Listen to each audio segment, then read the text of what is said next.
The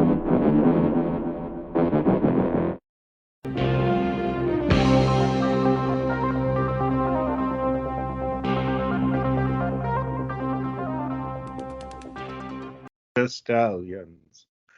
I am Brian, and my assistant, Jason. Yes, Brian, I'm here. That was great. That was really great, and I just want to let everyone know that was improv. Totally. Don't deny. The key to improv is we didn't work that out. with it. Jason, I want to tell you a wonderful compliment that I was paid recently on YouTube.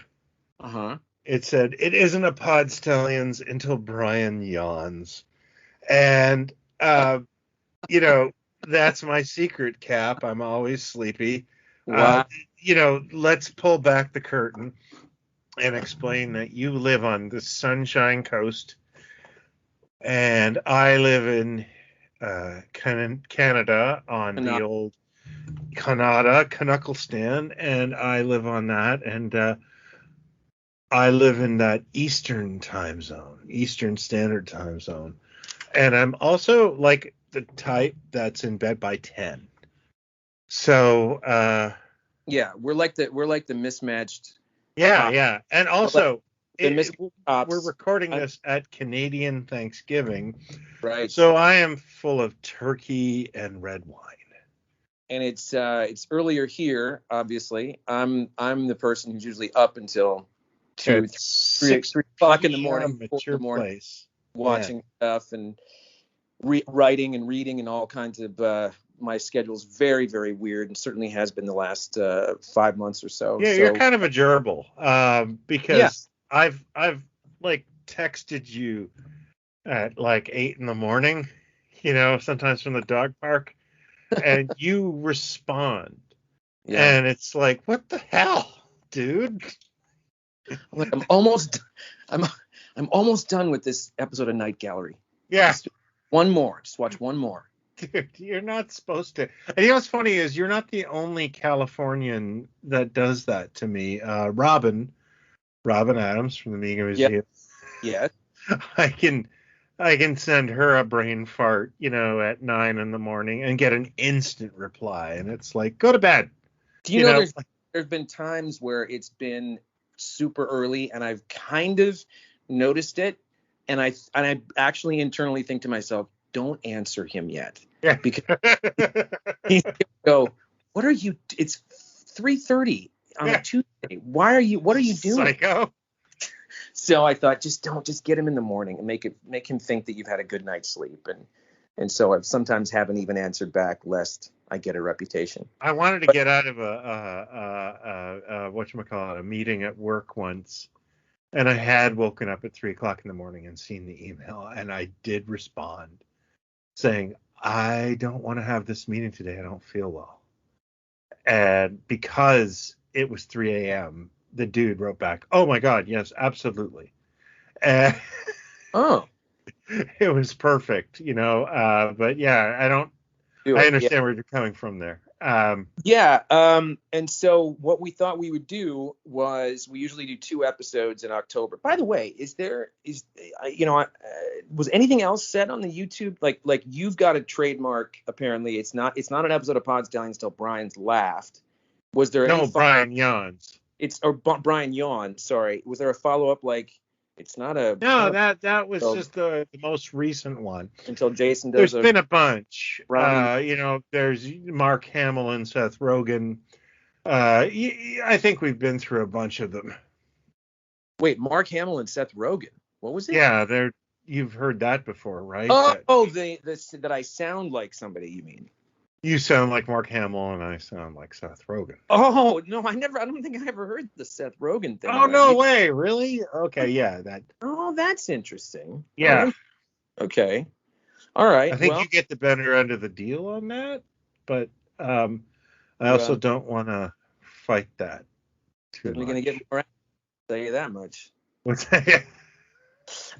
So what we do every October is we try to do 2 Halloween episodes, or absolutely, because we're both monster nuts. We're both monster and Halloween nuts, So this first one we're going to do, we thought we would do one of those, what I've been watching lately, but very much horror and monster themed.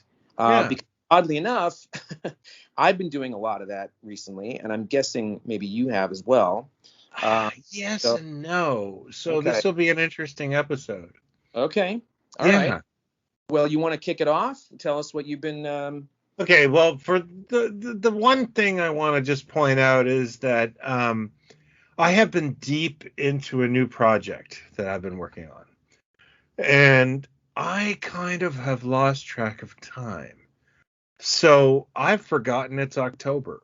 And also, I guess to be kind of fair, I'm one of those guys that watches horror movies, like 365. Yeah. And so October to me, while I enjoy it, is sort of like, oh, I'm going to go to a bar and drink a beer on St. Patrick's Day. That's tourist day. Yeah. Funny you hear that, because I do a fair amount as well. It's just Yeah. I do find when it gets to October, because I love this time so Oh, much, me too. that I could watch this old Robert Mitchum. No. You should Yeah. don't waste a night. Don't waste a moment in this time to get into the spirit. So I've been sort of anticipating even prior to October and getting a little monster Okay. crazy. It's also been unconsciously hot here. Oh, So same, it's like humid here. 95 degrees in October. Yeah. So I haven't really been in the October mood, and I have been buying a lot of Blu-rays and DVDs lately, but yeah, it's been crazy on the fact that I've been buying mainly post-apocalyptic Italian films. And Is it though? no, it's completely in character, but it's just Completely. yeah. So when you and I first discussed this topic, I was kind of like, oh yeah, no, I haven't really been doing much of that. So in the last couple of days, I have tried to straighten up and watch horror films. And yeah, I picked up a couple. And the first one I tried to watch was an Italian film called Zombie 4. This is a continuation of the I don't know if you know this, but there is no Zombie 1. Zombie 2 Well, is wait. Isn't Zombie 1 the Fulci zombie? Yeah, it's Fulci Zombie. Yeah. Which was actually sold as Zombie 2. Oh, I see. Because Zombie 1 was Day of the Dead. Oh, really? Yeah, in Italy, Day of the Dead was sold as Zombie. Oh, I don't think I knew that. Yeah, so Zombie 2 is Zombie. Yeah. God, so it's like Wolverine, X-Men Origins Wolverine, and then the Wolverine. Or I guess so, except that, like, Zombie 2 or Zombie, which I adore, is an unrelated sequel to Day of the Dead. Oh, and then Zombie 3, half directed by Fulci and half directed by somebody else. I guess Fulci got very, very sick on the set. And I fell in love with this film. It's essentially a remake of, like, Return of the Living Dead. They're all unrelated. Mm-hmm. So I attempted to watch Zombie 4, which came out in 1989. And I think I got about half an hour into it. And honestly, dude, I just wasn't having it. Just not enough zombies? Oh, no, sir. That was not the... Too much story? Too much story? No, not enough story. Oh. It literally starts with a group of people getting the zombie curse. It again goes back to not a chemical thing or, not a science thing, but like a voodoo thing, and it just starts, and you're sort of like, all right, like you're watching people's faces getting ripped off, and well done effects, Mhm. and all these people die, and you're like, I don't care about these people because I just met them. And then uh, That's rude. the part that just made me tap out Mm. was you're getting a new group of people that are coming into the zombie by a boat. They're going Mhm. to go to the zombie island. They know there's zombie islands, so it's established in the continuity. And this woman goes, yeah, this is a key around her neck. And she goes, this is apparently supposed to close the gates to hell. And you're like, yeah, that's a normal thing a human being says. Yeah. And yeah, I just kind of like, it just felt childish, I guess. Hmm. And You tapped out. I tapped out. I was like, this is just so bad. Mm. And people in the comments, if you like this movie, tell me why.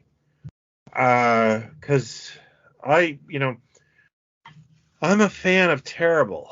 I'm a fan of Italian schlock horror, but this just was like the weakest thing I've ever had to sit through. Where the effects were good, the acting is terrible, to be expected, but why was I there? Do you know what I That's mean? that's a T-shirt right there. I'm a Yeah. fan. I'm a fan of terrible. Yeah, I absolutely a fan of terrible, That's a and shirt. that will be a recurring theme in my what we're watching horror stuff. Okay, well, thanks for the heads up on that. Oh yeah, On that note, I'm going to give a quick shout out to our pal Ned Hastings, oh yeah, I love Ned. who is such a good guy and such a savant with so much classic film and horror and just pop culture. He knows a ton of stuff, and he's also a bit of a mixed blessing because he will, of course, he'll send me texts and go, look what Arrow is doing. Arrow's putting out a new DVD set of something, or and I've been I getting into love Arrow's stuff, by the way. Indicator and Arrow are just like the amount of extras they put on these things. The Indicator stuff, I'm getting a lot of stuff from the UK, like these Hammer sets that they've done.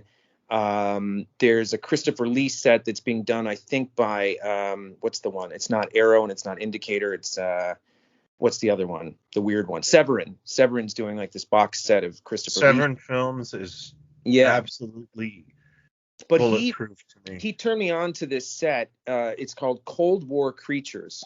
4 films from Sam Katzman, and none of them I don't think I've heard of before. But there's 4 in the set, all like in the early to mid 50s. Creature with the Atom Brain, The Werewolf, Zombies of Moratau, and The Giant Claw. And they're total B pictures. Oh yeah, But the giant claw is something I have a little bit of familiarity with. In that the cast of the giant claw did not realize what the monster looked like, well, and yeah, that's not too surprising. But it's yeah, but it's because they're B pictures for sure. But there's some really great writing. Like they're really done very. You can see the seams and you can see the audio's bad, some fight things or whatever. But there's really some unsettling stuff. For the time, and some heady stuff, for a zombie picture or for the werewolf one that they did. Very, very hubba with the innuendo, and especially the female characters in it. It's just in a way that you didn't see in most mainstream films at the time. But they have just been a delight. They have been a fun surprise because you think you're gonna watch something really held together with masking tape, and it's not the case. They do a really nice job with all of these, and you should really watch them in order because you can see them getting the differences, and then it culminating in the giant claw, which is pretty silly, and yet there's really good dialogue. Some of it goes on a little too long, in fact, between the male and female characters and the flirtations and so on. But the extras on this set, it's a beautifully done set. The artwork on the packaging, all this original artwork and stuff. I'm sorry, originally created for the Arrow set. In a booklet and little repro lobby card type things. But I think he just got his set, but I've been telling him, like, you're going to be in for a surprise. They're really well done. They're fun. So that's been kind of fun to dig into. And a William Castle set that I got. Oh, wow. I really wanted the volume 1, but it sold out just before I went to get it. Volume 2 has Straight Jacket and The Old Dark House, which I think I saw once as a kid. And it's got 13 Frightened Girls, which I couldn't even finish. And then a movie called Zots with Tom Poston. Zots with Tom Poston. Yeah, I've heard of Zots. Yeah, it's a really fun, and loads of extras. I hadn't seen Straight Jacket in forever, but it is such a camp fest. Joan Crawford and, Pepsi placement, within the movie and stuff, because she was, at that point, I think she was a widow at that point, maybe. Yeah, but she had to have Pepsi and everything. And there's a guy that plays this doctor that comes to check on her since she's been released from the asylum. And apparently he was like a CEO of Pepsi. He'd never acted, and she's like, movie, and you can tell when you're watching it. But stuff like that has just been really fun to dip into. And I'm flipping between that and weird exploitation stuff on Prime, or some of the Joe Bob stuff that he's doing, over the years, of even stuff like The Hills Have Eyes, which I haven't seen since I was a kid, probably. But this is the stuff I've been digging most into, or the DVDs that I've been picking up. That's funny you mentioned that. The Hills Have Eyes, because a good friend of mine is doing a documentary on Dave Stevens, the creator of The Rocketeer. And Rob, who also edits Toy Venture magazine and edited my book Rack Toys and my upcoming book, he asked me if, he asked for anybody if they had footage of conventions where Dave Stevens was at. And I did, but I didn't have any footage of Dave Stevens himself. I met him at the convention, but it wasn't, VHS worthy. And he said, well, that would still be valuable. So what he did, I sent him the VHS tape, and he converted it, and he sent me back the tape. And, it has like a lot of really fun moments in it. It has, and I posted it in the Pod Stallions group, a shot of me dressed as Ash from Evil Dead, shooting the Logan's Run gun, because I met a guy in a bathroom that just happened to have a working Logan's Run Sandman blaster that fired the flames out. And a lot of innuendo in that sentence, but yeah, no, it was weird, dude. And there was also a part where, at the time, my girlfriend was creeped out by Michael Berryman. Like, his persona on screen was so good that she was like, oh, that guy gives me the creeps. He scares the hell. And so I had an opportunity in the spring, I think of like 1993 or 1994, I can't remember. Probably 93, to meet him at a Chiller Theater. And what I did was, like, my girlfriend and I, we lived very far apart. We lived about 8 hours apart. So I would send her tapes of things, I'd send her videotapes. And at this one point, I sent her a videotape. But at the start of it is an introduction to the tape from Michael Berryman. Oh, wow. Like, from The Hills Have Eyes. And he's like, hello, Michelle. And he, by the way, is an incredibly sweet man. Like, yeah, everything I've seen of him, it seems like just... Oh, my God, what a lovely dude. So Well, that's to do with his father, right? His father was exposed to something during the war, like a test run, a I bombing run. didn't know that. I did know his father was like a doctor. Yeah, and he was born with certain defects. But he is, yeah, like he had no sweat glands or something Yeah, like that. yeah. And yeah, I've actually read several interviews with him. I think the first one in Psychotronic magazine. I've always kind of liked him, from reading everything I've said. So he was just delightful. And I, of Uh, course, didn't let him know that my girlfriend was scared of him, yeah, because even though I'm sure he understands, I didn't want to say that. I just was like, hey, this is my girlfriend. Could you do a little message to her? And he was just so uh, convivial about the whole thing. And he was just such a uh, nice man. that's And great. and just that popped up on that tape. And it's like, oh man, he's such a good dude. Like, you Yeah, know, it's funny that when I think of The Hills Have Eyes, like, being a kid and starting to understand what horror movies are, like not just yeah. the universal stuff that we saw as little kids, and then you get to 11, 12, 13, 14, and Starlog and Fangoria. My cousin would get Fangoria every month, and then he'd sort of have it for a month and give it to me, but I would get Starlog. And Fangoria was always this kind of, because I would get Famous Monsters, but Fangoria was like a step up. It was like Yeah. Hustler. It was like, Well, it was like Starlog was a step up from Famous Monsters as well. yeah, it was like It was Playboy. serious Yeah. journalism.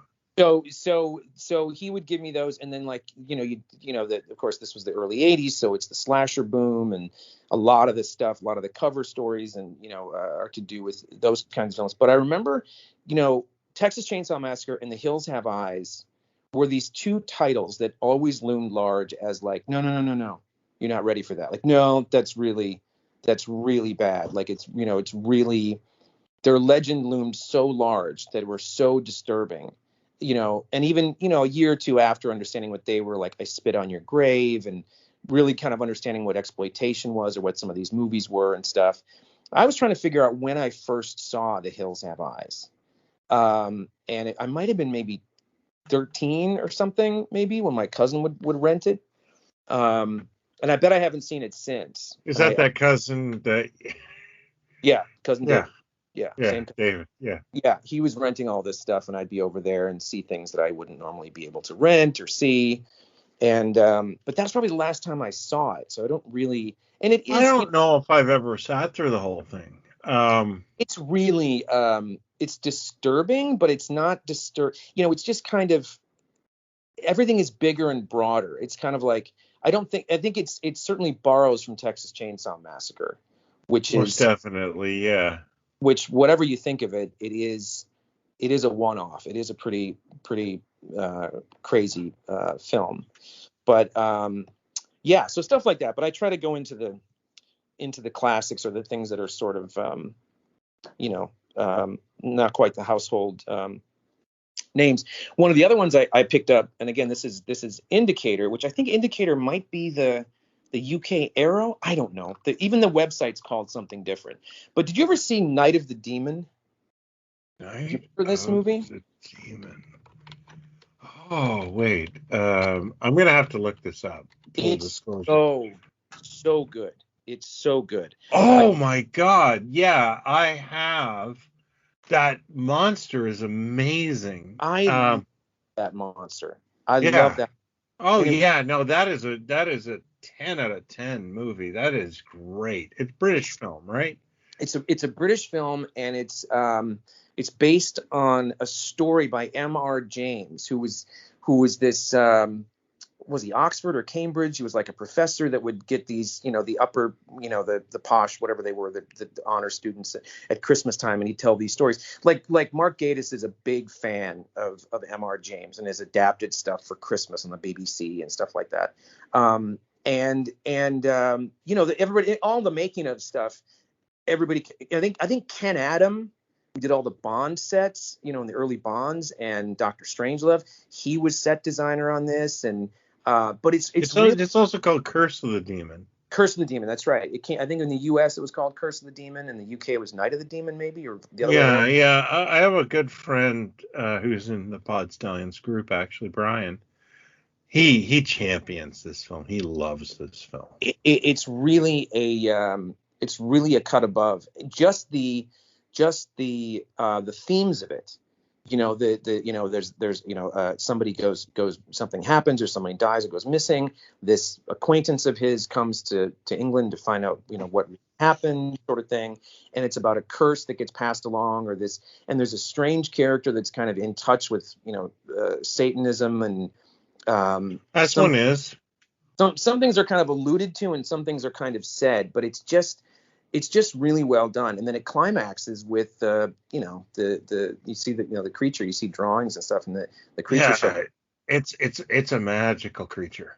I think so too. And everybody that's sort of associated with the making of it, or even analysis, seems to say, well, I think that's the part that kind of. And I go, what are you talking about? That's a great money shot. That thing is great. And so I really enjoy. So this one comes with like both. There's a bunch of different cuts too. There's a fascinating, like 15-minute documentary about the number of cuts, and they play them side by side.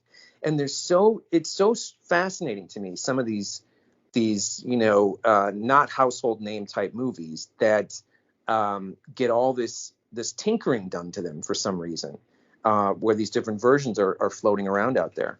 But that was really great. I hadn't seen it in a long, and I recommend picking that one up. Yeah, no, that is a great pick. What else are you watching? Well, again, I've had some luck. Another film that I picked up was my son is away in college, and who's in that? It was just me building up to the story. I'm sorry. My son's away in college, and the store in his town, the record store, is the most wonderfully curated record store I've ever been in, where they do everything by the artisanal brands. Oh. And I picked up a film that I'd never heard of, and it was a made in the Philippines. First of all, Philippines-made films are a thing of mine, and then it had Vic Diaz in it, and Vic Diaz is a person that Quentin Tarantino called the Asian Peter Lorre, and it is my goal in life to watch. I was going to say that's your third book. See every Diaz film. It is my goal in this life to watch every Vic Diaz movie. Yeah. World, and a good goal. So, yeah, it's a good goal. He makes every film better. The star of this movie is Craig Littler. Oh, no way! Yeah, what year is that? 1972. No. So shit. Craig Littler, of course, is Jason from Jason and Star Command, and he's Captain Fishstick. And he's also, that certainly in America ran for a long time, were the Grey Poupon commercials, where the in the back of the thing. And pardon me, would you have any Grey? I didn't know he did that. He did that for. He either did a couple of those and they ran forever, or he did a campaign that they kept using him, because I swear I did a commercial for 2 years with him. Pardon me, would you have any Grey Poupon? And somebody hands him a thing or something. I'm pretty sure he was in several of those. Maybe I'm wrong. I'm a giant fan of Jason of Star Command. I'm a huge fan of Philippine horror films, and I'm a massive fan of Vic Diaz. So I remember sitting in that record store going like, how have I never heard of this? And yeah. Speaking of, did you ever respond to the thing I sent you about the Who doing Tommy on stage with John Pertwee? Did I send you that? Yeah, you did, and I'm not sure if I verbally responded, which you wouldn't have heard, or if I and that's like I often wake up at 3 in the morning, look at my phone, and think I dreamt crap people sent me. It's happened a lot. Unfortunately, it's happened a lot. Like, hey, I ordered Toy Ventures and I never got it. And No, I think my text to you was, how could this have happened? And after all yeah, these, it just means we both jumped a dimension. we just found out about it. Yeah, we're How, we're in a different reality. how did I not know that the Who did a few shows of Tommy with not only John Pertwee showing up dressed as the Doctor, Of uh, course. but Vivian Stanshall was there as well, doing a part of the Bonzo Dog Doodah Band. And of course the young ones were there. How could I not have known this all this time that there was this crossover? So I love things like this. Find this thing you just found, Yeah. and that bit I found about Pertwee, where you go, isn't it nice that we can still be surprised by things or Yeah, have, no, I mean that makes life better. And unfortunately Super Beast is a really weird conundrum for me.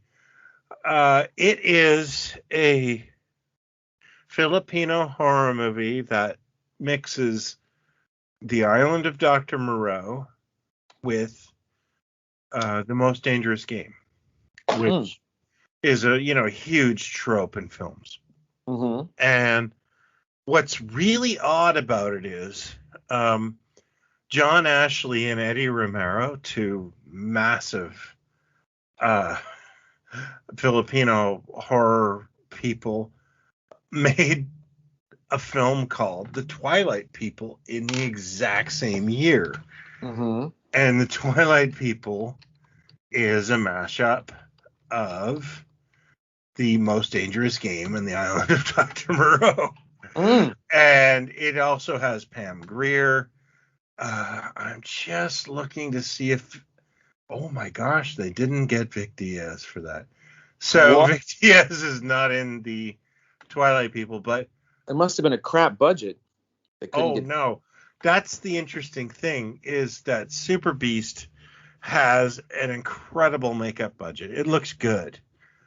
Uh, Twilight People doesn't.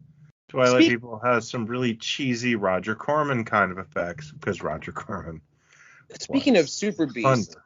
are you Yeah. familiar with a film called Day of the Beast? Spanish film from uh, I don't mid know. mid 90s, about a priest who has figured out the numerical Day of the Beast, like when the Antichrist is going to be born. No, I'm not. I had to look it up because I was when you said Spanish Beast film, there's a Paul Naschy film. This one is But by Alex de la Iglesia, I think is his name. okay. Like his first film, and it's just I've always heard about it. I've never seen it. I watched it No, last. more I have not seen it either. It's Yeah. very it's very irreverent. It's very funny. Oh, The priest basically is trying to go out and commit sins so that he can get in touch with the beast and destroy the Antichrist. And he's figured some things out. Between that confusion and seeing a television occultist who can see into the future and summon demons and whatever, he tries to find this guy, and then he hooks up with this heavy metal fan who thinks he can talk to the devil through music and stuff. It's really irreverent, but it takes this turn about halfway through into like Evil Dead, not quite slapstick, not slapstick like Evil Dead, but very these set pieces of violence that are crazy. And the climax is bonkers. It's completely bonkers, but hmm. it's worth seeking out. It's streaming on Prime.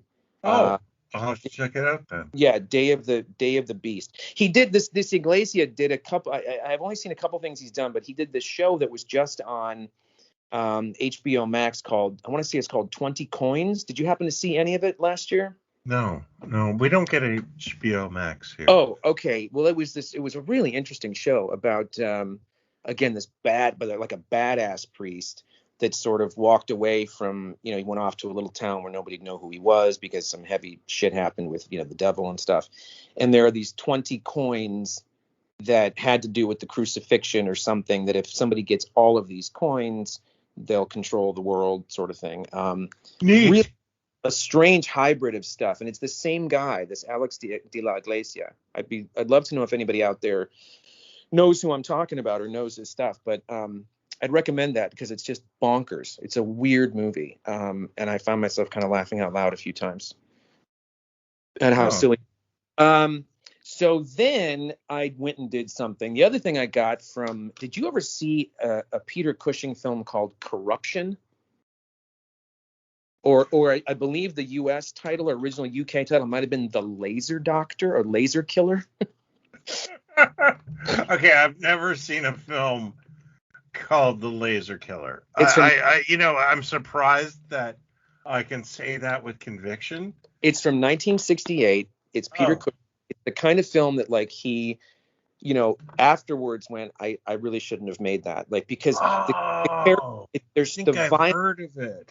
His wife has been scarred in an accident. Okay, yeah, I have heard of this. There is a lot of this was like a late 60s trope in that the wife is scarred and the dude is trying, like I can remember this like from UHF days. You'd see 3 or 4 films like this Well, where I think the basic, the inspiration is Eyes Without a Face. it is The French, yeah. but there's a couple of these films. Yeah, I've seen like this is a trope where the guy is trying to experiment on women like to replenish the wife, the wife's face. Yeah. this is funny you bring this up because I don't know what you call this genre, but I'm very well aware of it. Yes. Well, it's kind of like this. You watch it and you feel like it's not Hammer and it's not Amicus. Like Mm. because of like a few weeks ago, I kind of plowed through a bunch of Hammer stuff in one of the box sets I have. The stuff like the Reptile and so Oh on. yeah, I got a reptile doll in the mail recently. Oh, nice. Is that Yeah, my friend Migo? Sean sculpted it by Migo. Oh, fun. Oh, great. Yeah, it's so cool because Sean's in that Chiller Theater footage, and it's like, oh yeah, now he's making this Yeah. stuff. Oh, that's great. Awesome. I Yeah, gotta get one of those. But yeah. but then I thought, okay, I'll pop in some of the Amicus stuff, and then I went on to Tygon, which is, Tygon's kind of like the sleazier Hammer, and yeah, that's like a kind word, because once you get past Witchfinder General and what's the one, Blood on Satan's Claw, which is still disturbing. doesn't that have a gal from Doctor Who getting naked in it? It has, yeah, it's Wendy Padbury is Gorgeous, beautiful Wendy. I've never watched it because I know it's the scene I is all adore her. scene is already unsettling, and that makes Yeah. it even harder to. But then they had one that was like, and now the screaming starts, which was like Ian Ogilvy and I forget her name, the other British actress. So they kind of diminishing returns. I don't remember who made Corruption because it wasn't. I don't know who it was exactly, but it was almost like they'd said, we got to keep pushing the envelope. We got to go bigger with this. And so the violence is like, Cushing's going to get victims kind of, and it's kind of off the wall, but it takes this turn again toward the end of these weird characters that show up in his house and kind of try to keep him and the wife hostage, looking for this missing young woman. And it's just again insane, completely insane. But there's several different cuts out there, and it had an X certificate when it came out, and Cushing sort of, wanted nothing to do with it because he was so horrified by how violent it turned out, and so on and so forth. Yeah, Cushing. It was he was a gentleman. Yes. And he did a rape scene in one of the Hammer Frankensteins. It's my least favorite. And he apologized to the actress. Yeah. for having to do it. He just, he was a sweet man. Yeah. And It's so jarring. It's jarring seeing him in some of these scenes. Like, it just doesn't quite work. But his technique in the movie is this laser procedure he could do to reconstruct faces or something. But then with some energy from these, victims, you were able to do blah blah blah, whatever. So that I watched. That was another indicator DVD set, because it had these different cuts on it, and it's like a limited run sort of thing. And then I don't know what I was thinking of. I know what I was thinking of. I listened to the Gilbert podcast, and he had Paula Prentice and Richard Benjamin on. Wow. Okay, I know where you're going with this. And it was a two-parter, and I thought, please, somebody ask Richard Benjamin about Love at First Bite. Please. Oh, okay. That's not where I thought you were going with that. And they never did. And I thought, I think I've got a copy of Love at First Bite. So put it on, and I haven't seen it in probably over 10 years. Children of the Night, shut up. Shut up. This is what I'm going to say. Okay. Very dated, yes. Kind of cringy, yes. But a lot of those jokes still land. And Richard Benjamin is incredible. He steals the movie, hands down. But also, I'm 10 minutes in and I'm going, there is none of this I should have been sitting in the theater seeing. Like, this should not. Oh, yeah, no, yeah. That's a very funny you bring that up. It is. I put that on in front of my daughter, and we were watching it for a bit, and it's like, yeah, it was a different time. How old was she? How old was she at the time? Well, she was probably like 14 or 15 when we watched it. I was 9. I was 9. Yeah. And I think we went and saw this 3 times. I had the photo novel and the copy of Famous Monster. One of the photo novel. You are 50. One of the issues of just saying. God, if you say that line, you are 50. One of the first issues of Famous Monsters I ever got was this Love at First Bite one, comedic, whatever. And I went to this thing, but it is loaded with sex and drugs and booze and racism. What's that? It has some mild racism. Well, okay, there's that, yes, which is very much of its time. It's very much like, it's like the guy in Superman, like, yeah, damn, Jack, that's a the Superman. It's like, it's that kind of stuff in Superman. But Richard Benjamin he's just in another world. And then to see him and Dick Shawn on screen together, and that's the first time I ever saw Dick Shawn. And because I hadn't seen the producers at that point, and then once I'd seen the producers, I kind of put that together and realized kind of who he was and the things that he would show up in. But I watched. Richard Benjamin is Van Helsing in that, right? Yes, but he changed his name to Rosenberg to not be associated with his great grandfather. But then he's always getting it wrong with what do you think about this? And he takes out the Jewish star instead of the cross, or silver bullets, no, that's a werewolf, and he's just bonkers, and he's really, really, really funny in it. I think that might have been the first thing I ever saw him in, and I paid attention to him after that. Well, you must have seen him in Quark prior. I was trying to figure that out, because was Quark 78? I think so, yeah. Okay, then I would have known him from Quark, because I watched Quark. I don't think I saw all of it. One of my favorite television series. I definitely didn't see all of it, but I saw it. And see, Buck Henry co-created Quark, or he wrote Quark. Is that right? He was the co-creator of Quark, yeah. Co-creator. And see, he would have had an association with Benjamin from way back, right? Because they were both in Catch-22, and Benjamin came out of the improv world in New York, and Buck Henry might have as well. I forget. But they must have had a bit of a history prior to Quark happening, I think. Possibly, yeah. But yeah, I would have seen him on that before Love at First Bite. And I loved that movie as a kid. I saw it like 3 times. I shouldn't have been seeing that movie. like how many times did he do it? 2.5. I fell asleep the third time. No, how many Oh. times did he bite your neck? Like jokes like that. Like I didn't quite know what that meant at 9. It's all. But we were just a generation of kids being raised by slightly bigger kids, It's really.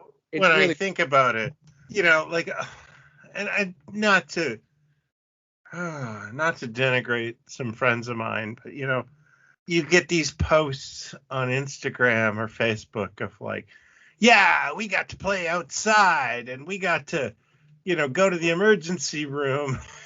And it's like, yeah, we also like, like I got stitches all the time as a kid because we were just But allowed to jump into ponds full of shopping carts and yeah, but I old mean, refrigerators. Like, I don't know how to put this in an eloquent way, but it's like there was some bad in that, yes, oh, absolutely. And the thing that I think of when I think of being 9 years old in a movie like this, I Yeah.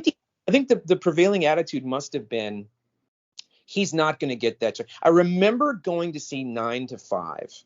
My brother Jack, my mom, my brother Jack, and I went to see 9 to 5. And I only really got the jokes that I got. I don't know why I'm seeing 9 to 5 at 9 or 10 years old, but like there was nothing to see. So, this is a big movie. We saw 9 to 5. And I remember my brother kind of very gently lecturing my mom that was too adult a film to take me to. And there's a line from Dolly Parton to Dabney Coleman where she says, if you ever, come at me again, I got a pistol in my purse and I will turn you from a rooster to a hen with one shot. Now, I had no idea what she was saying in the movie, but I remember him saying she was going to shoot his genitals. And see, my brother zeroed in on that and went, I don't think he should be seeing something like that. But I didn't understand it. So I think there was this notion of like, forget it, he's not going to get that joke anyway. Or if you had a question, you go, what does it mean orgasm? It's like I'll tell you when you're older, I'll tell you when you. And that was it. You just went, okay, I saw this thing. But having not seen it in 10 or 12 years, I sat there going, oh my God, I had the photo novel with these lines like, with the like shit, and I'm tired of this macho shit, Jeffrey, and things like that. I memorized the movie. I even knew the line still. But here's the weirdest part of this. Do you know how much that movie cost to make and what it made? No, I don't. It cost like $3 million, and it made. This is in '79. It made like $43 million. Oh wow! Yeah. I think it was New World maybe that did it. I thought it was AIP. Maybe it was AIP. And it was one of the biggest things AIP ever did. It was huge. It's a fun movie. It is. And Artie Johnson and, Sherman Helmsley shows up. And always making things better. Always making I wanted to just point out that I was trying to think of it. I was 12 years old. Me and my best friend walked downtown to Brock Street in Whitby, Ontario, to the Brock Theatre. Both purchased tickets to Trading Places and saw Jamie Curtis's boobs. Oh yes. When we were 12. Oh yes, you did. And I actually am a stock market investor now, but I still don't completely understand the ending to Trading Places 40 years later. Probably because your mind is still clouded with the image. But I can honestly remember going like, when her boobs came on screen, going, yeah, they probably shouldn't have let us in. But no, it's like that Howling story I always tell about sneaking into the Howling right at the moment when her kit comes off. The woman. Oh, my stars! Yeah. And just getting this shiver down my spine, realizing this is the first time I've seen this in a theater. First of all, but secondly, I really thought security was going to come in and grab us, I just feel grab us, rough of the neck, and drag us out stand us in the lobby and say, "Who's with you? Where are your parents?" And like, put us in some kind of jail. I was terrified.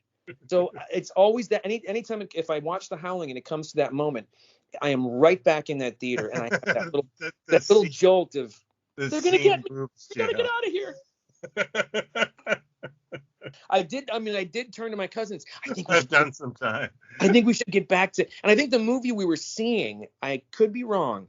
I think the movie we were seeing, it was either MacArthur with Gregory Peck or a movie called Inch On, which is like a 9-hour World War II movie that was the Moon Cult. The Moonies. It was produced by the Moonies. I think that was the one, and it had an intermission. So we split, hit the boys' room, and God he grabbed bless that intermission. Let's go into The Howling. And it was like right after it happened, I just kind of went, come on, I think we should go now. No, wait, let's just stay a little bit longer. No, I really think we should go. And then you hear the door behind you, like, the theater door, and you go, that's them, they're coming, we gotta get out of here.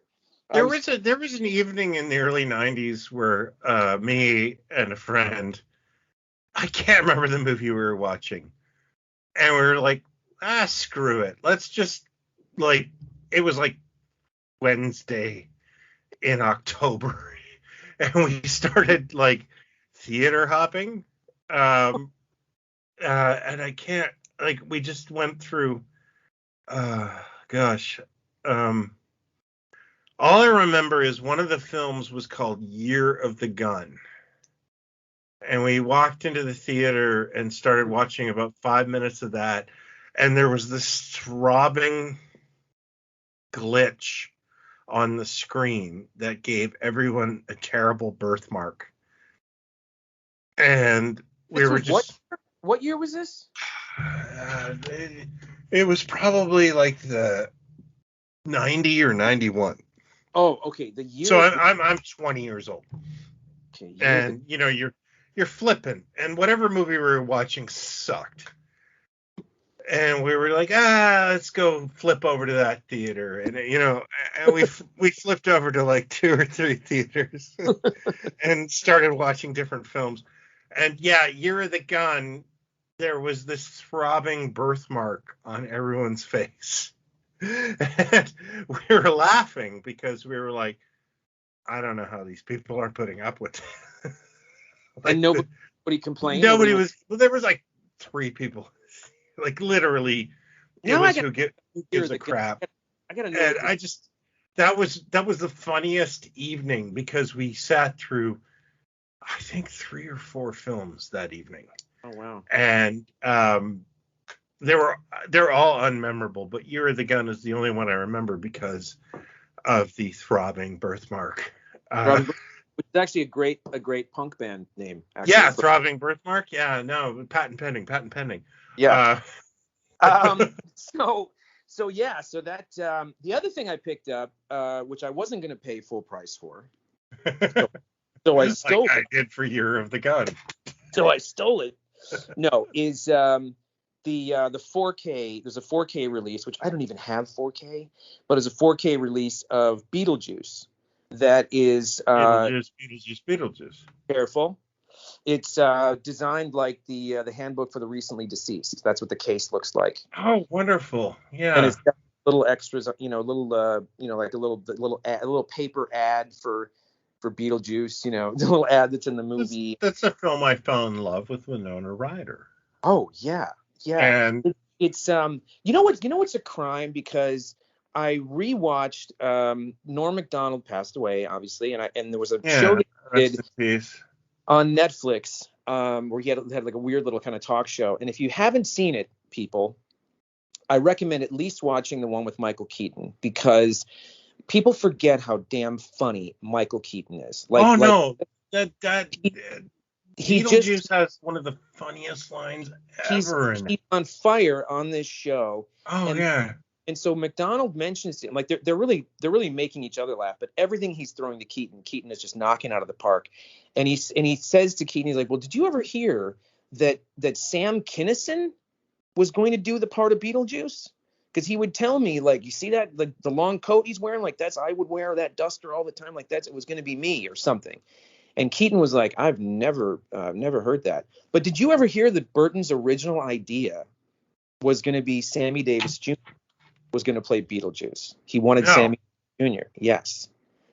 And I think it was a much, much darker story before. I want to say Warren Scarron is who he got into. Warren Scarron, yeah, he was a very popular. I think he work on the first Batman as well? He did, yeah. Okay, so that was him. And he grabbed him for he had him for Beetlejuice and then brought him for Batman. And I think he might have worked on Batman Returns. He died. Well, I mean, he died a while, like 10, 15 years ago, I think. He didn't live long. Yeah, he didn't live very long. But Beetlejuice is just, and so as I looked it up, I'm like, well, because he asks him on the McDonald's show about, are we going to get another Beetlejuice? And he says, I don't know. He said, are you being coy? He said, no, I'm not being coy. Warren Scarron died in 1990, by the way. Oh, so he died before Batman Returns even came out. Yeah. Oh, wow. That's tragic. Why they could not get another Beetlejuice movie off the ground, I do not understand for the life of me. Why did they need to? Well, it's a perfect.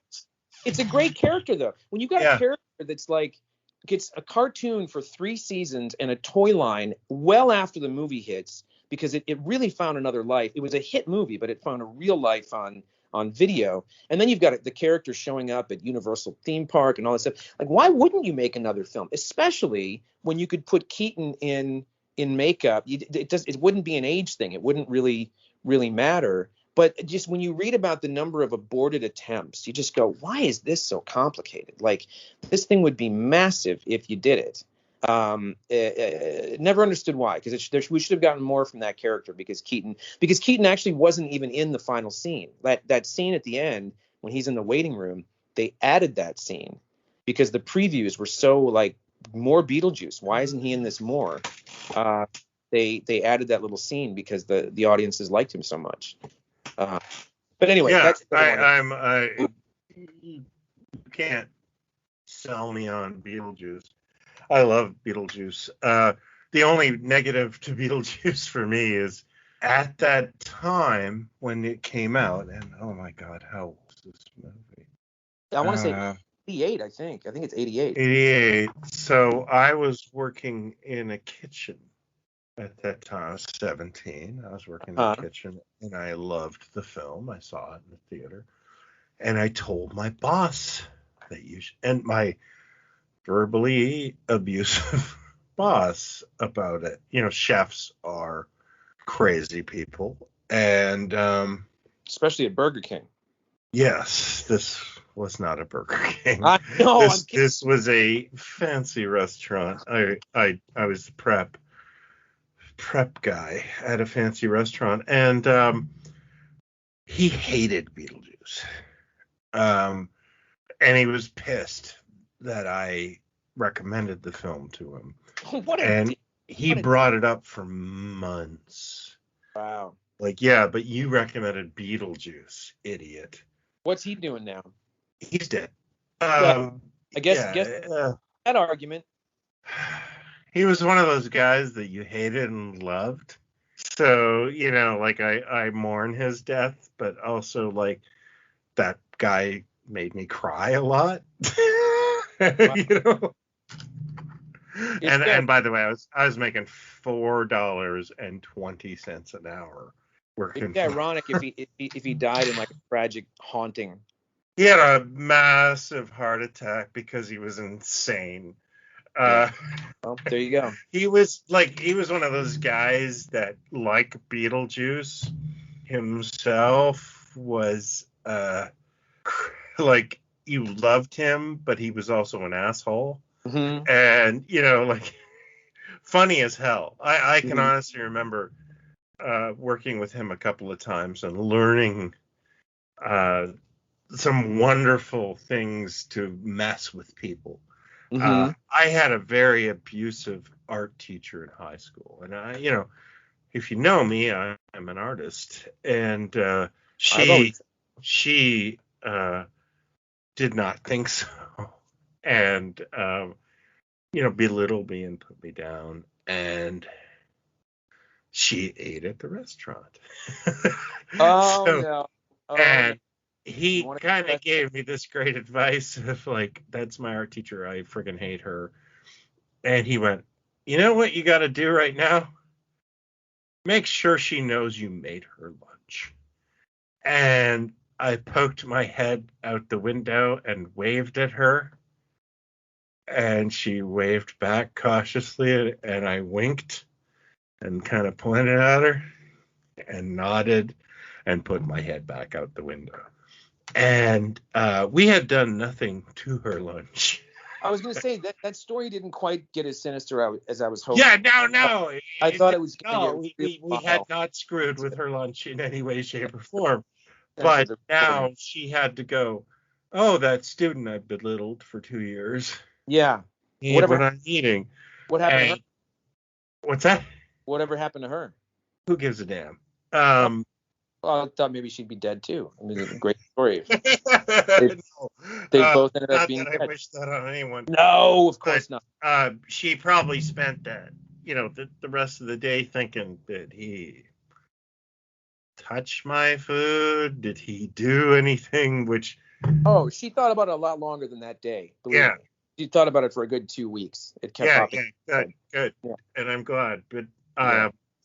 we made that lunch unknowing of her presence. And, but it just that whole like nodding and pointing at her.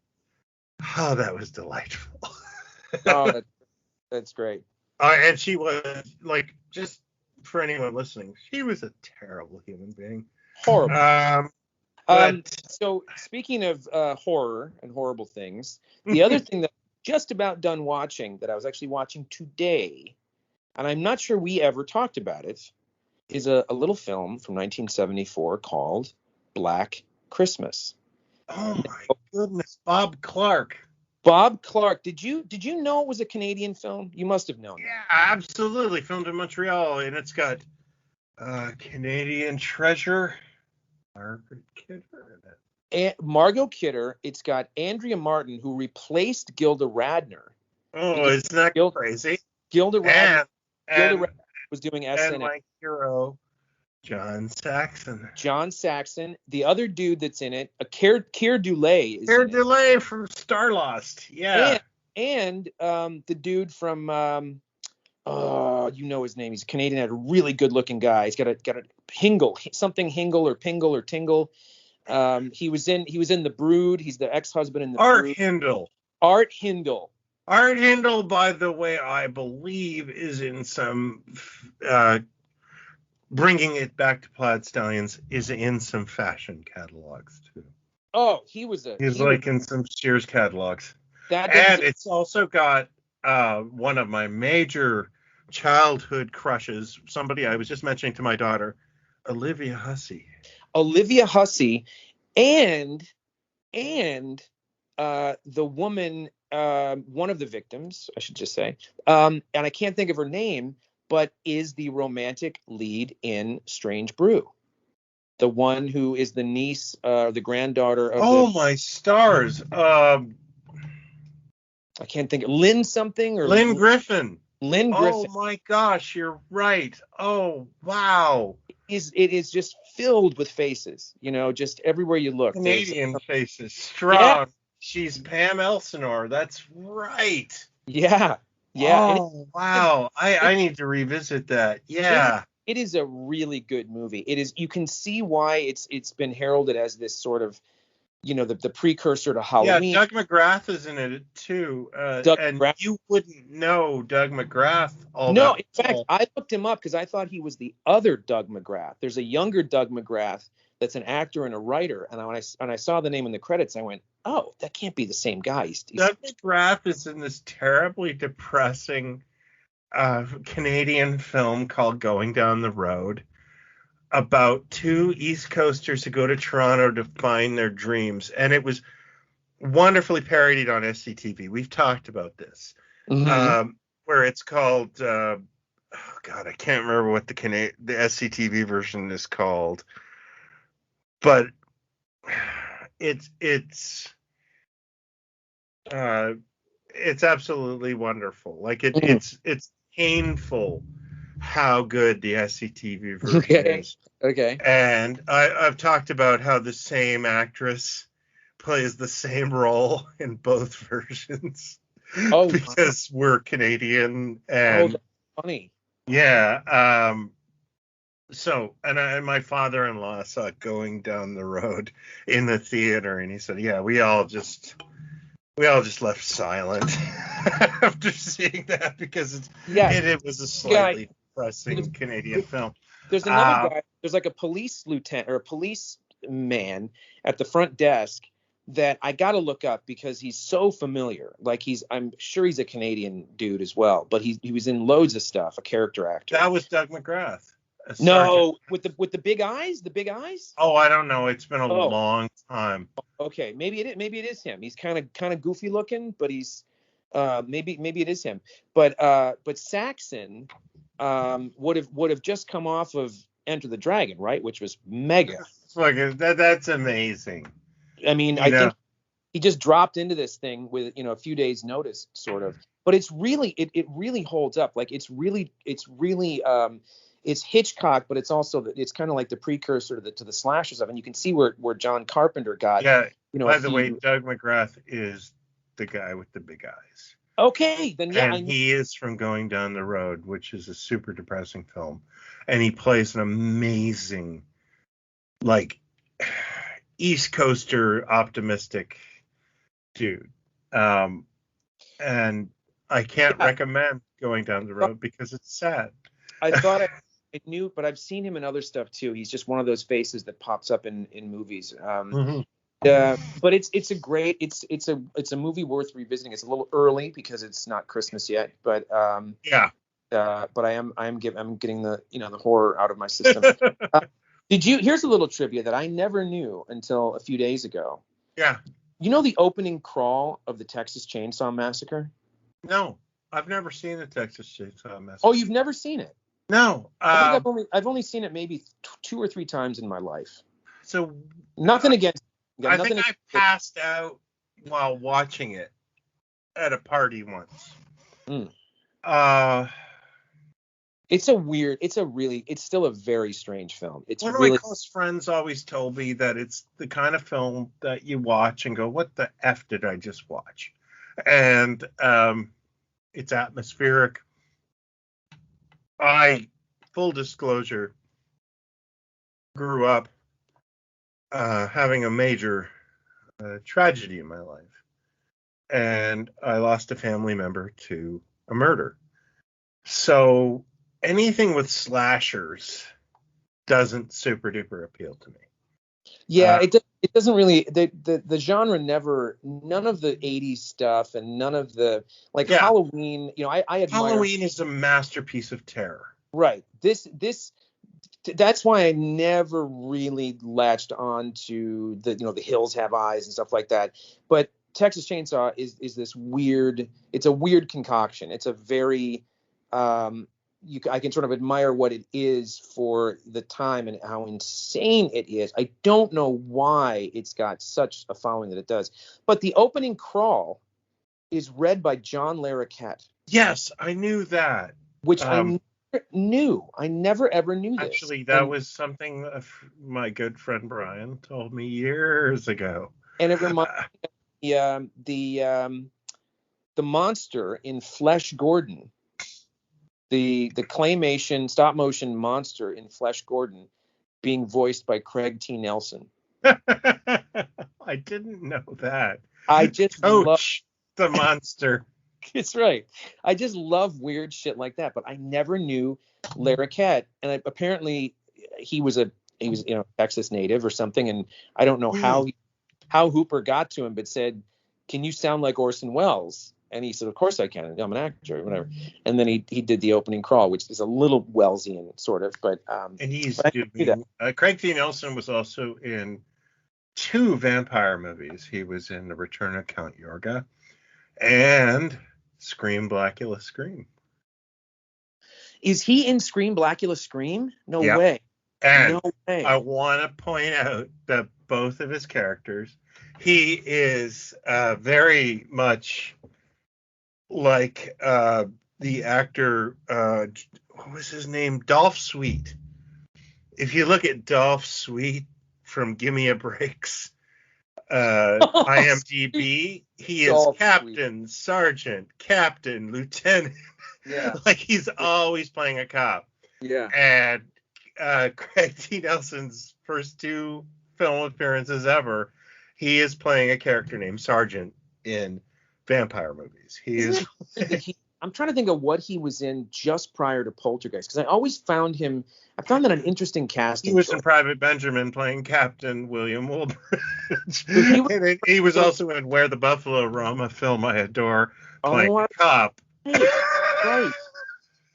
But he was it because Private Benjamin, was that like a prominent role in Private Benjamin? I have no idea. I haven't seen that in forever. Because it's a great casting. He's a great casting choice for the dad in Poltergeist. He's an everyman. He's a perfect everyman in that. And then after that movie, you couldn't. I remember he was in a Wonder Woman, and we were watching that in college. And that's the thing I always hated about any female centric action show in the 70s is they had to be kind of dainty about how they beat people up. Like a man could punch a guy in the face, but it had to be ladylike. Mm-hmm. The Bionic Woman always had to kind of like push someone away. Yeah. And I always hated that because it's like, why? Why can't I watch a woman beat someone up? Yeah. And we were watching, and this was probably the age of Xena. No, it was just prior to Xena, I guess. We were watching Wonder Woman, and she picks up Craig Nelson. He's a big dude, and puts him on an office chair and kicks it away. Nice. And we're killing ourselves laughing at the really good move. Yeah. And I've used that for years with my wife. I'll be like, sit down, coach. Well, at the time he was coach, right? And, right. We would just say, sit down, coach. Didn't he do a show prior to Coach that was it was after Top Gun, and it was it's called Call to Glory. Call to Glory. Wow. Yeah. I've never seen Top Gun. I've never watched Call to Glory. Well, you can be my wingman any day. Anyway. Oh, thanks. Can we play volleyball really, really homoerotically? Way ahead of you. I got all right. I'll get my short shorts. Well, on that note, on the image of I have one more film I want to talk about. Beach volleyball in our short shorts. No, go ahead, Brian. Brian, take us home with your final film after that. Okay, it's short. Like my short shorts that I'm going to play volleyball with you. I popped in a film today to be, more horror based because of all the post-apocalyptic nonsense I've been doing. And I popped in a movie called The Thirsty Dead. I don't remember buying this. It is from Vinegar Syndrome, and it is a Philippines shot horror film from 1974. It stars Vic Diaz, so I definitely did this. Tick a few boxes right away. Philippines. Yeah. And I rewatched it. Midway through, I was like, oh yeah, I've seen this. God. There's no way this exploitation film couldn't have been a TV movie of the week on any TV channel. There is no blood, even though it is about a cult of people in the Philippines that drain people's blood for immortality. Uh-huh. And this cult of Filipino people is somehow run by 2 white people. That it's just that that the total thing that the leaders of the cult are somehow just white people. Yeah. But there's no blood, there's no gore, there's no horror. to speak of really in the film, and I was actually kind of like, oh yeah, this sucks. That's why I've forgotten it. So I'm going to go watch my favorite horror films for the month with my wife, and we have picked out about 3 different films right now, almost all Carpenter films, because my wife doesn't like Universal, she doesn't like Hammer, uh, and my daughter loves Universal. My daughter loves the Wolfman and stuff like that, but I'm gonna definitely watch Halloween, Prince, or whatchamacallit, The Thing, and Halloween 3 this season. Mm-hmm. I'm also probably going to put on Dracula versus Frankenstein because I love it. And I'm thinking for Universal, I might put on Bride of Frankenstein one night. I love it. I love Bride of Frankenstein. How about you? I'm coming over. I want to say something about John Carpenter, because I was having this great conversation with a buddy of mine the other day, and he's a huge Carpenter guy. And I find it really kind of fascinating that you never hear his name mentioned with the 70s, movie brats or whatever they want to call them. The Lucas, Spielberg, De Palma, Scorsese. He never really gets thrown in with that generation. I'm not sure why. I think he's always been a little bitter about how the reviews were for Halloween, even though it was this massive movie. But he's one of these guys that, and I forgot he directed Christine. I've only seen Christine once or twice. I'm not a real big fan. But if you look at everything he did from, let's say, maybe Assault on Precinct 13. I don't know if we need to include Dark Star at all, but Assault on Precinct 13, right up to like Prince of Darkness. Yeah. What a track record. And the guys at Red Letter Media, I know you're not a fan of them, but I am, and they've been ranking every John Carpenter film. Oh. And they've been doing kind of like back and forth lists, and my wife and I are huge fans of them, and we've been watching it, and we've been kind of devoted to it.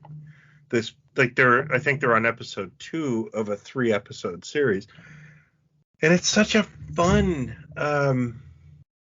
revisiting and disagreeing with them. You know what I mean? Like, I've enjoyed, like, I love Carpenter, and I've always loved Carpenter, and hearing their opinions of it, I went out and bought the Blu-ray of In the Mouth of Madness.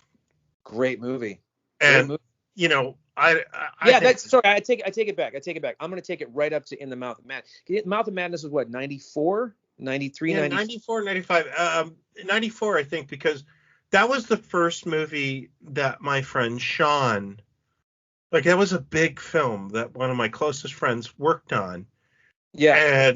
And there's a lot of disturbing stuff in that movie. It's a good movie, but like that was like, Michelle and I were going back and forth, and we're like, we saw every Carpenter movie in the theater back then. Well, he did. He also had this way of, he never really told the same story twice. I mean, like every time he pushed the boat out, he was doing something different, a genre thing that was different. Halloween to The Fog to Escape from New York to The Thing to Christine to Starman to Big Trouble in Little China. Like he kept doing different things, and I don't think Starman was probably less his. I mean, I don't know if it was someone else's story, and Christine was obviously a King thing, but the guy hit it out of the park. Even the ones that didn't work financially, and he got slaughtered for The Thing. The reviews were just which is horrible. But everybody came around to it, like Big Trouble in Little China. I saw that in the theater, and everybody hated it, but people have come around to it. Like, he really is. But you never really hear him talked about.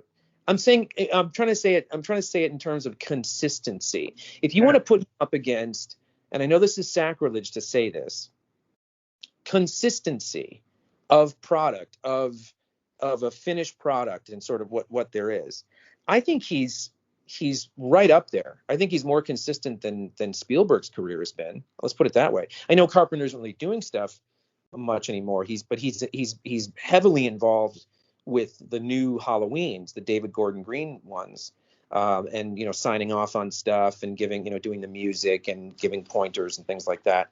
But you lay those out end to end, and there's really not a dud among them, right up to In the Mouth of Madness. I think maybe it's the next one he did was the remake of Village of the Damned. Yeah.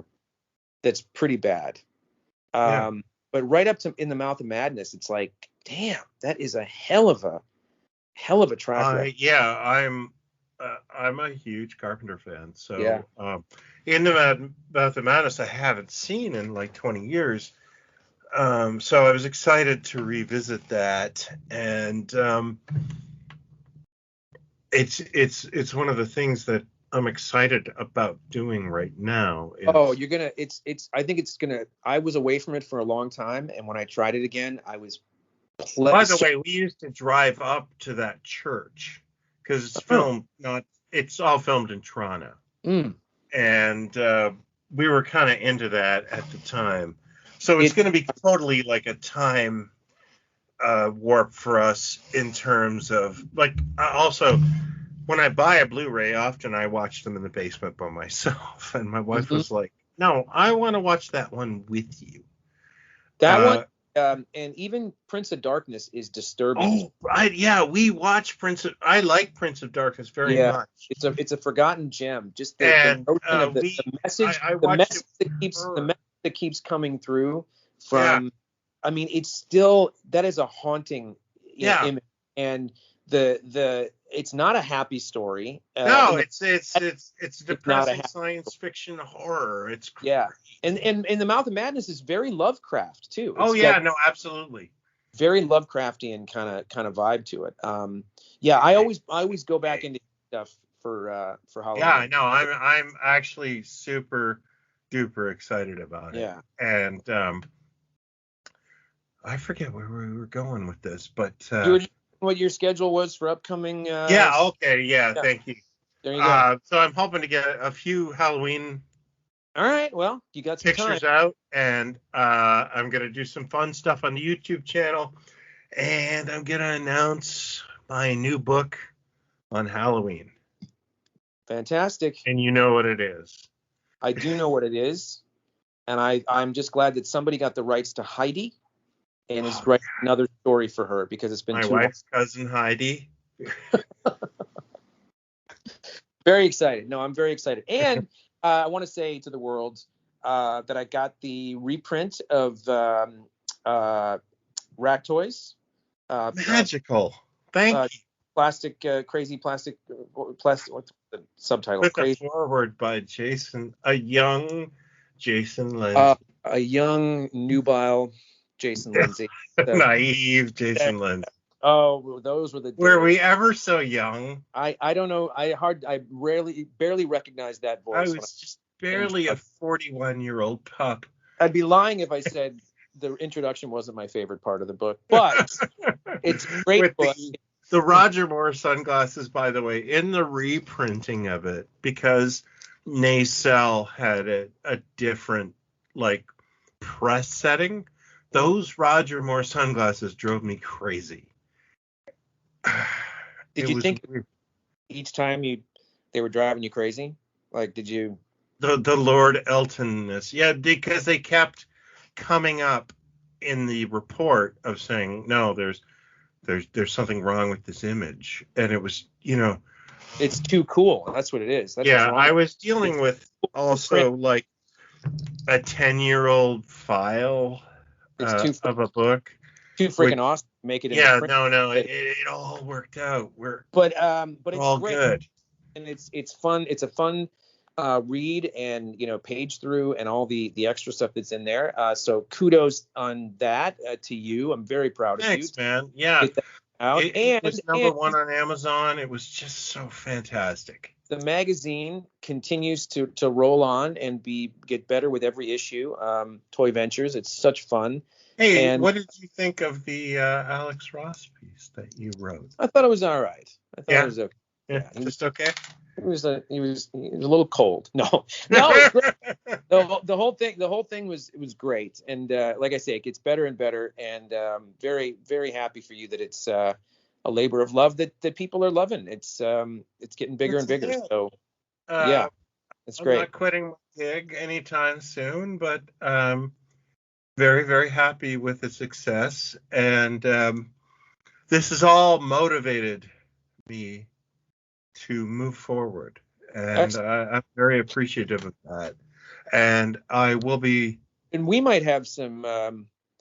Brian and I have had deep, dark conversations of the soul about some things we'd like to do.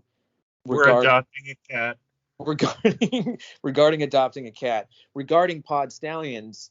In ways that we don't want to say much about right now, but it could really, really be something neat that everybody can sort of something fun. Yeah, we'll watch this space. And I want to get you. I want to figure out the technology to get you on YouTube Live. I'd love to do YouTube Live. Yeah. Let's do that. Let's do that. Yeah, I'll do that. Let's do a Pod Stallions soon, and let's also in 2022. Let's hang out. I would love to hang out. Let's figure that out and do some stuff on the road or something. I don't know. I haven't quite figured that out yet, but okay. I'm down for that. My wife keeps COVID obviously, but my wife keeps saying, I'm just going to shove you on a plane, and she's like, either I'm going to shove you on a plane to see Corey or Jason. And yeah, and it's like, all right, I'll go. That's really sweet. Yeah. I'm I'm down. I looked at those guys, the guys you sent me, the videos of the two guys in the UK. Oh, isn't that lovely? Really nice, really, really fun stuff. Oh, yeah, the Leicester. Yeah, those guys are amazing. Yeah, they have a really good presence and just really positive, just like everything was like, look at that. Yeah, I'll put a link in this, guys. It's called Toy Shop on Tour. And, what a wonderful show. I wish it was on television. It's really great. It's a ton of fun. Yeah. So okay, well, great. Well, there's Halloween episode number 1. Number 1. We will be back with number 2, and we'll have I will watch something better than The Thirsty Dead. That's great. Thanks, everybody. Thanks for listening. And thank you, Brian. And it's awesome, buddy. Thanks. Before the end of the month. Good night, everyone.